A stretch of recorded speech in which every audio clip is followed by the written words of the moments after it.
नमस्कार। आज मैं आप सबके लिए प्रणव प्राणायाम लाई हूँ। प्रतिदिन किए जाने वाले प्राणायामों में से अंतिम प्राणायाम ये प्रणव प्राणायाम है।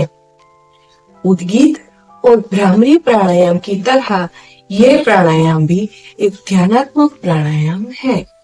सीधासन या पद्मासन किसी भी ध्यानात्मक आसन में बैठ करके हम ये प्राणायाम को कर सकते हैं, जिसमें श्वास और प्रश्वास की गति को मन में टिका देते हैं, यानी कि उसमें केंद्रित कर देते हैं। इस प्राणायाम में श्वास को ग्रहण करना ही श्वास है और उसको बाहर छोड़ना प्रश्वास कहलाया जाता है, जिसमें बिना बोले ही, बिना आवाज निकाले ही मन ओम मंत्र का जाप करना होता है। प्रणव प्राणायाम में इस प्रक्रिया के दरमियान अगर हमारी नासिका के पास रुई रख दी जाए तो वो भी हिलनी नहीं चाहिए, यानी कि श्वासोच्छ्वास की गति इतनी धीमी होनी चाहिए।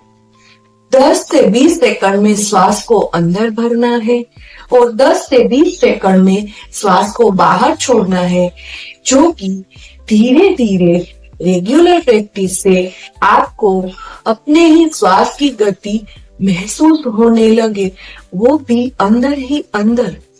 कुछ दिनों में आपको अपने श्वास और प्रश्वास की गति का एहसास महसूस होने लगता है।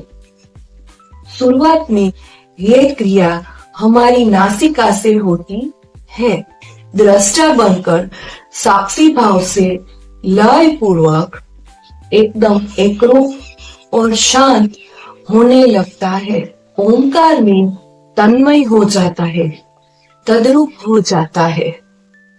प्रत्येक व्यक्ति को ये प्राणायाम 3 से 5 मिनट तक करना चाहिए। इस प्राणायाम के फायदे ये है कि रात्रि के समय इस प्राणायाम को करने से हमें गाढ़ और अच्छी नींद आती है, हमें दुःस्वप्नों से मुक्ति मिलती है, निद्रा का भी अनुभव होता है। इस प्राणायाम को रेगुलर करने से इंद्रियां मन में, प्राण आत्मा में, आत्मा परमात्मा में विलीन हो जाती है। निरंतर अभ्यास से प्रत्याहार, प्रत्याहार के निरंतर अभ्यास से धारणा, धारणा की निरंतरता से ध्यान और ध्यान की निरंतरता से समाधि की प्राप्ति होती है। देखिए, इस प्राणायाम को इस तरह से किया जाता है।